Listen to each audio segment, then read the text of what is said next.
Happy Wednesday night, everybody. It's your host, Wes Seiler for the Burke Conservative, and I hope you are having a great week. It's been a lot of fun. For mine, I've had some family in town, enjoying some sunshine, getting outside. It feels like things are starting to go back to normal, and it's such a great feeling getting the kids back in school.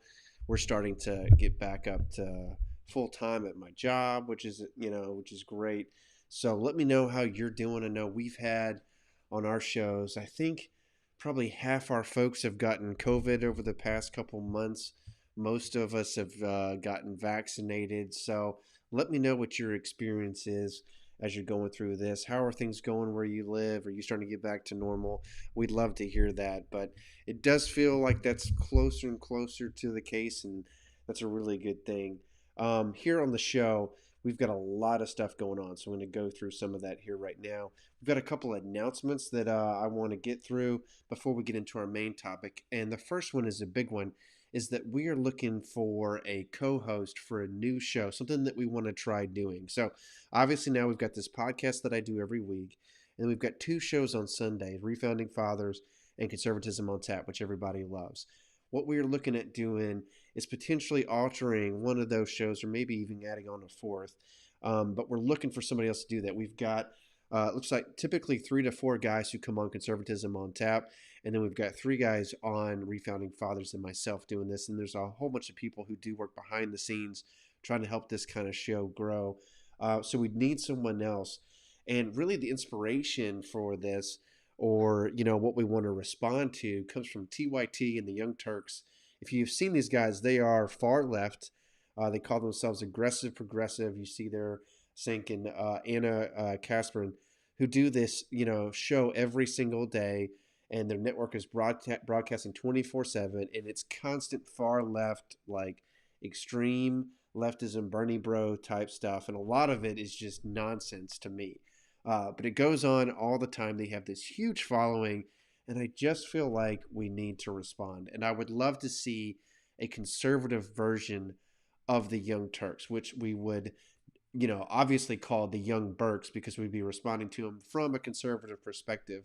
But we're looking for the right person to do that show, to be able to co-host that and kind of do the conservative version of what Anna does, and really be able to just respond to what they talk about and poke a little fun at them, have some fun along the way. So if you know somebody who is interested in doing that, if that's you, if you are interested in trying to do this, it'd take a couple hours a week, and we'd essentially be responding to them. And I think it's so needed out there. We have pretty even-keeled folks on our show. We have moderates, we have other conservatives, but even the liberals that we bring on tend to be, pretty well-rounded, and we can talk to them and stuff. But I listen to some of this stuff.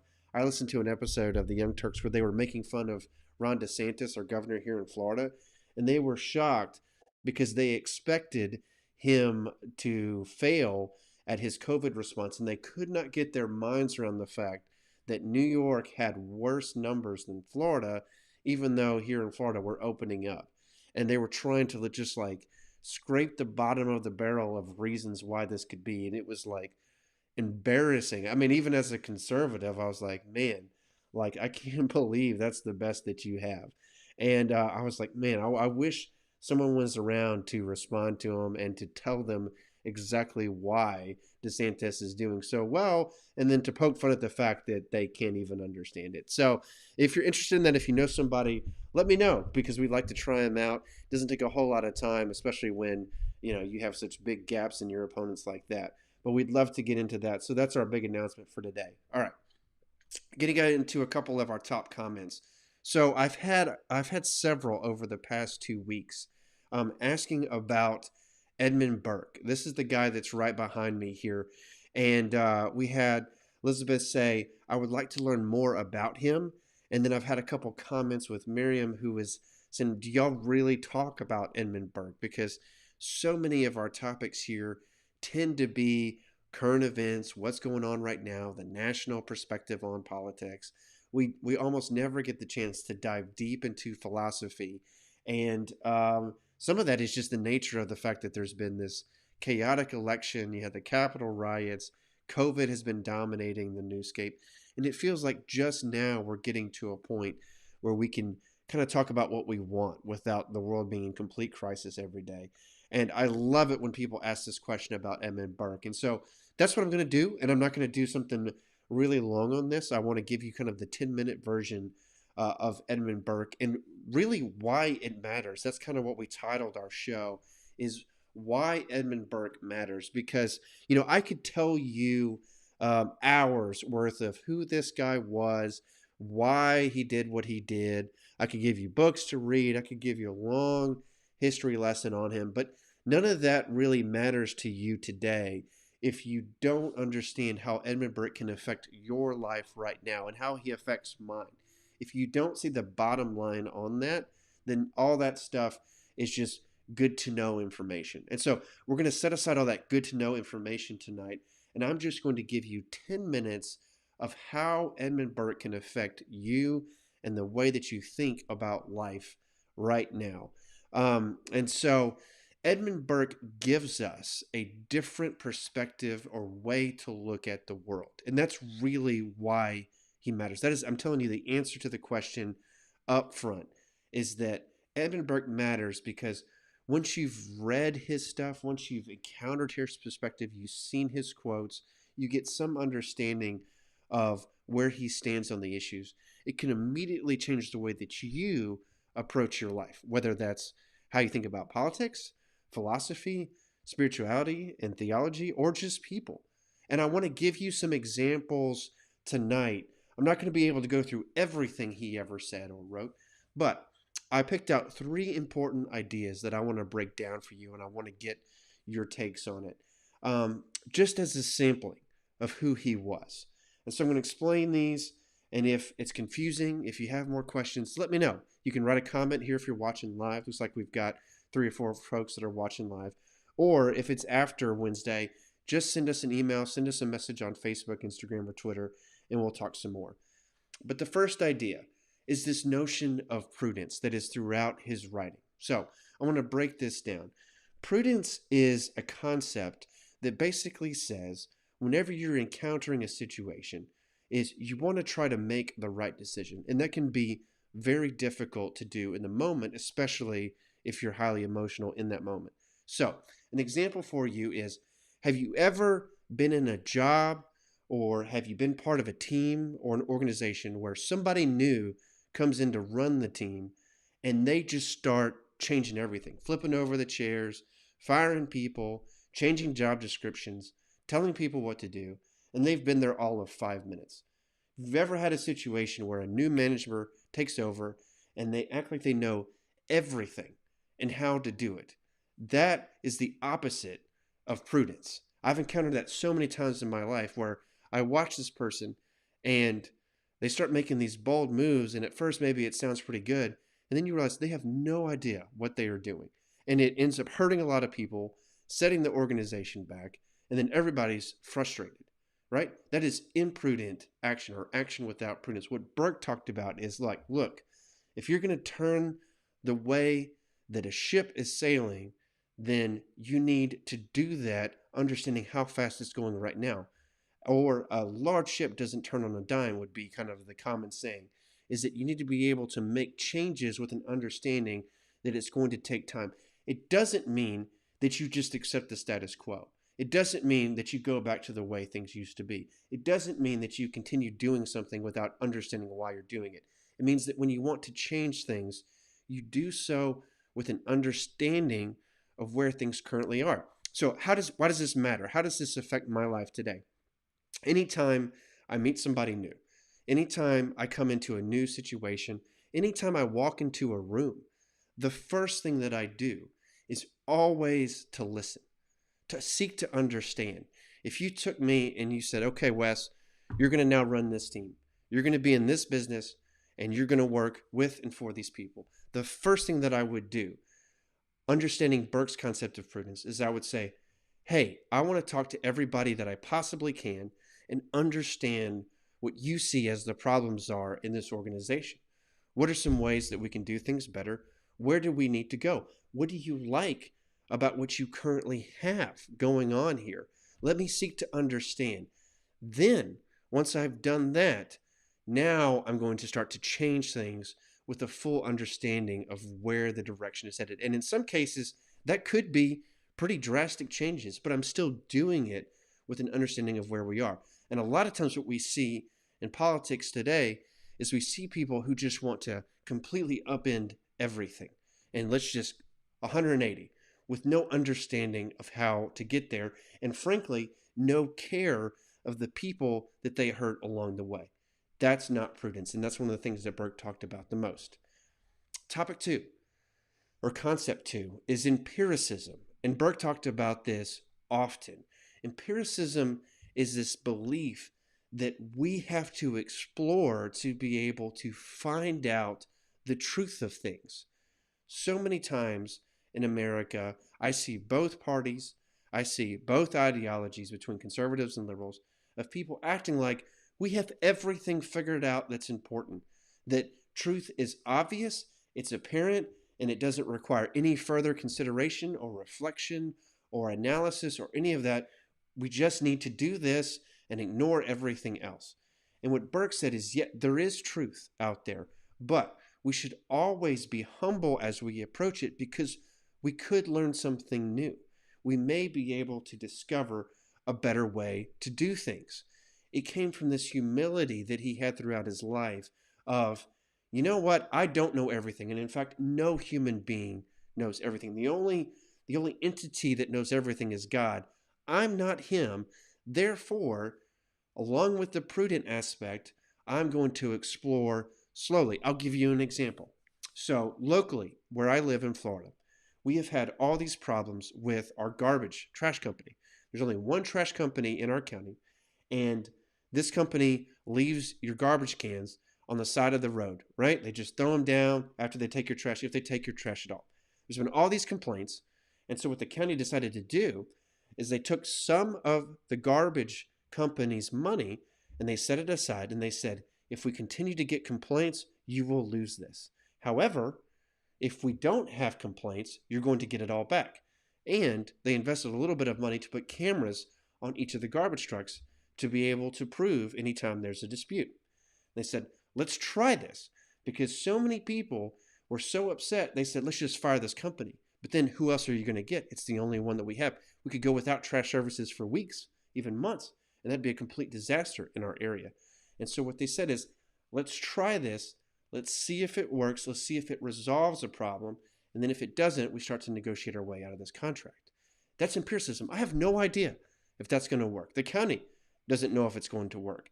But it's giving people a chance through prudent action, through empiricism, to be able to try something new to see if we can solve the problem in the most clever way. That's empiricism. I think that's lost. That's completely lost in conservatism and liberalism today, is we just say, get these people out of office and the rest will take care of itself. We'll just put the right person in the job. They'll figure all that stuff out and then it's over. It's not enough. We need to have a philosophy that allows us to experiment. Third, and this is probably the most challenging, for us anyway, of the things that Burke talked about. And this is the complexity of human rights. And we almost never, on either side, talk about this at all. We talk about human rights because of the Declaration of Independence. We talk about human rights as if it's obvious and apparent what these things are. But have you ever taken 15, 20 seconds of your life to say, you know what? What is a human right? It's not something tangible. It's not something that you can produce. What is a human right? We know from the Declaration of Independence that they come from God, but Jefferson called them self-evident, as if it's common sense and it's clear. But is it, Burke would ask, is it completely clear what these are and where they start and end? If you search the Bible for human rights, it's complex. There are times where in the Old Testament, God takes away people's lives. There are times where the chosen people of Israel in the Old Testament, or the Torah if you're Jewish, where they committed actions of violence against people and took away their rights. This notion of God just gave us rights and said, see you later, bye, is very deistic, and it's very confusing. And its relationship with Christianity is tangible, right? It's tangential at best. And so, as we think about rights, Burke would say, yes, rights do exist. They are our way of describing the value in each human person. But they are also very complex, and they are different in different societies based upon how virtuous a people are. And what you see in the conservative movement today, as well as the libertarian movement and even the liberal movement, is this notion that all rights are absolute. Is we act like the Second Amendment has to be absolute. The First Amendment has to be absolute. And anything less than that is compromise against the founders. Really? Really? Because if you go back and you study the founders, they had disagreements about this early on. Should we even have a Bill of Rights? Then there was disagreements within years of the Constitution being ratified about exactly what this means. The entire institution of the Supreme Court was designed to be able to try to wrestle with these questions. If you're a person who thinks that human rights have to be absolute, think about what that means in a real world basis. Does that mean, if you think that Second Amendment rights have to be absolute, that a person could put their money together and get a surface to air missile system in their home? And you may say, oh, Wes, that's ridiculous. How can anybody afford that? You can buy surface to air missile systems in other countries for a few $1,000s. The kind that, if you've watched Charlie Wilson's War, you're familiar with 90s history in Afghanistan, that we gave to the Taliban and the Haqqani network to be able to take Russian helicopters out of the sky. For a few $1,000s, you could get those if they were legal. And then, are we going to trust people to be able to have that kind of weapon? To be able to have it? Where could that go? If you think that First Amendment rights should be absolute, can you call a preschool and put in a bomb threat and be protected legally? There are very interesting situations where the absolutist position gets complicated, and even the Constitution itself doesn't imply that. And we could talk about that more, but what Burke would say is that our rights and our ability to be able to enjoy them is dependent upon our morality and our virtue, our customs and our manners. If you have good people, the kind who would not call in bomb threats to preschools, then it makes perfect sense. You can have this level of freedom. But if you don't have those type of people, then those rights can't be taken advantage of. And this, I think, was the big problem with Iraq and Afghanistan, is that we thought, or conservatives at the time thought, Bush thought at the time, that if we just showed up and we gave them access to their rights, that they would enjoy us. They would greet us as liberators, and we would just say, hey, go about your way. You're welcome. You have your rights now. And in the countries that we went to, there wasn't this doctrine of human rights. It was very, very different than how they had lived. And they struggled to be able to understand and take advantage of that, because they had these long lasting disputes that took over any notion of individuality or human rights. And if we think that this is so self-evident and natural to everyone, then we lose sight of some of the actual complexities of culture, society, and human nature. And Burke challenges us. He's not against human rights, but he does beckon us and challenge us to think deeper about it than simply saying, oh, they're obvious. Now, the big question here, and what I'll end on tonight, is what is Burke's relationship with Donald Trump, or Trumpers, or people who support strongly the president? And I get this all the time. You have no idea. I've gotten people say that I hate Trump. I've had people say that I love Trump. I've had people say, how can you be a Burkean and support Trump on X, Y, and Z? And then I have people say the complete opposite of, oh, you're a shill for Hillary, or you're just a sock puppet for Biden. I have people on both ends telling me that I don't get it when it comes to Burke's relationship with Trump and where he stood. And I've done entire shows and videos on this. I've even broken out on charts, and I'll show you one here real quick of what I did. Go up here on the top here, and you can see just the complexity of these two guys and what they believe. And I've broken it down in terms of key principles and their views on human nature, beliefs concerning government and progress. And if you want a copy of this, I'll be happy to give it to you. But when it comes to Burke versus Trump, there are parts of Burke who I think, or aspects of his thought, that seem very similar to Trump to me. And a great example is foreign policy. people thought, they were certain that Trump was going to invade, first off, North Korea, and then definitely they thought he was going to invade Iran. There was like near certainty on the liberal side that we were going in for a full-fledged war with Iran. And there was also there that when he bombed Syria, people thought we were going to a full-scale war with Syria. So there's 3 times that people were certain that Trump's impulsive nature, his emotional tweeting, and all that stuff was leading us to a regional, if not global war. What happened? What happened? In all 3 cases, prudent action. Trump meeting diplomatically with North Korea and shutting down the movement to war. In Iran, we struck out Soleimani, we killed him, and then we backed off. And in Syria, we had isolated bombing, and then we pulled back. That's prudent action, and Trump at the time explained it, saying, I was thinking about all the civilians there, and I was like, you know what?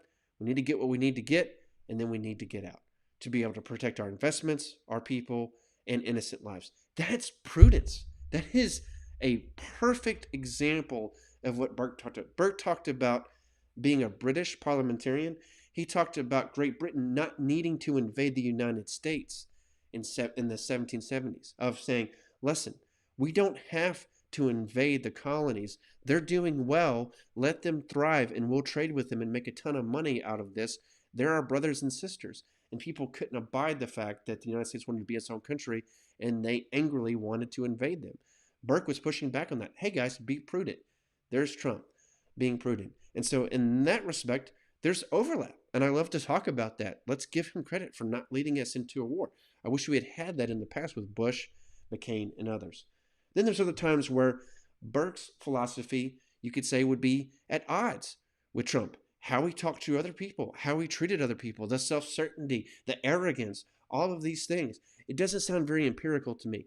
It sounds much more like he's just playing partisan games. He's just attacking people because they're different. He's just trying to make a circus of it. That type of thing, I think Burke would be against.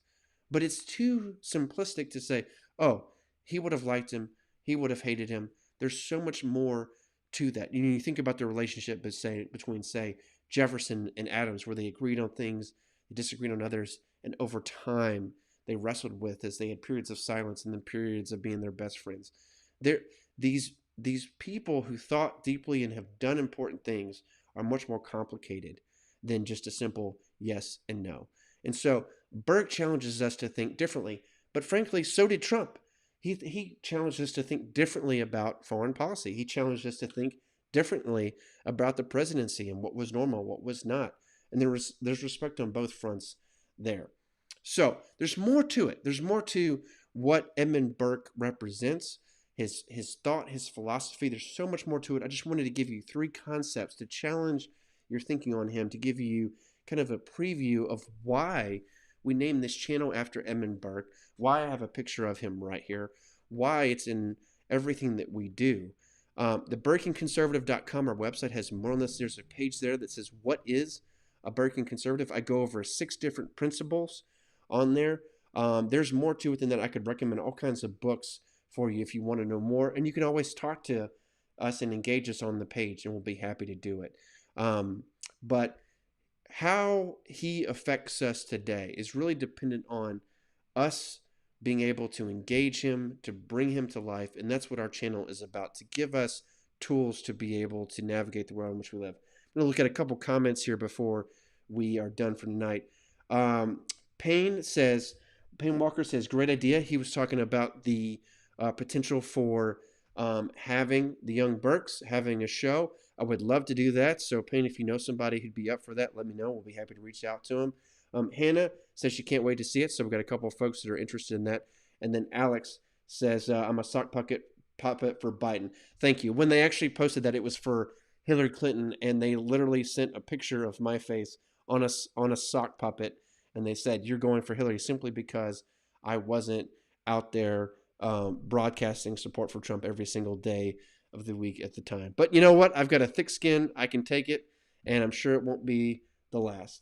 All great content. Thanks for the explanation, Hannah says. You're very welcome. It's a lot of fun to get into this. Don't forget our YouTube channel. You can subscribe there. We are also on Instagram and Twitter. You can sign up for our email list and our newsletters on our website at theburkingconservative.com. And if you've got other ideas or things that you want to hear, I'm happy to do it. That's where this came from. If there's more that you want to hear about Burke, if you disagree, if you see him differently, or if there's another thinker that you think we should be considering, we'll bring him up. We'll talk about it. We can talk about his relationship to Burke's thought. We'll be happy to do that. So thank you guys. I hope you have a great rest of the week. Don't forget, Refounding Fathers is going to be this Sunday, and Conservatism on Tap. We'll be drinking after that. So y'all have a great, great day, and I'll see you